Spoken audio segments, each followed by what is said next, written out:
Bien, donc ici dans l'historique, vous allez revenir en arrière à nouveau. Vous voyez que tracé des contours est à nouveau grisé.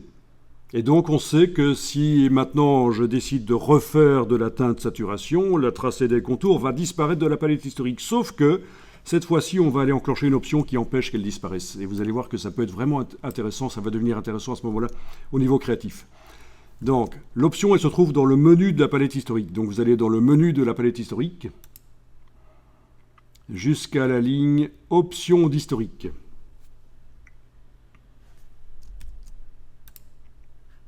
Alors, ici dedans, vous allez choisir accepter un historique non linéaire.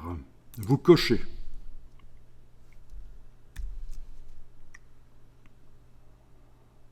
OK. Et la différence maintenant, c'est que tracer des contours n'est plus grisé. Il est écrit avec la même intensité que ouvrir.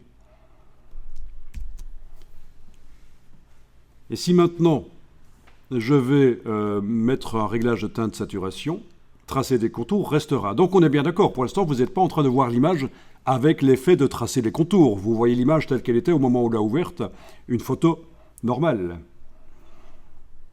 Alors vous allez dans le menu Image, Réglage, Teinte, Saturation. Bien. Le réglage arrive et il va falloir modifier. Sauf que, cliquez sur Annuler. Et retournez dans Image, Réglage, Teinte, Saturation, en enfonçant la touche Alt pendant que vous faites ça. Bonne astuce. Et ça fonctionne aussi pour les filtres. Quand vous revenez dans un filtre ou un réglage en enfonçant la touche Alt, le dernier réglage qui a été appliqué, le dernier réglage du filtre, le dernier réglage de teinte saturation ou de quoi que ce soit d'autre, est dans la boîte directement mis.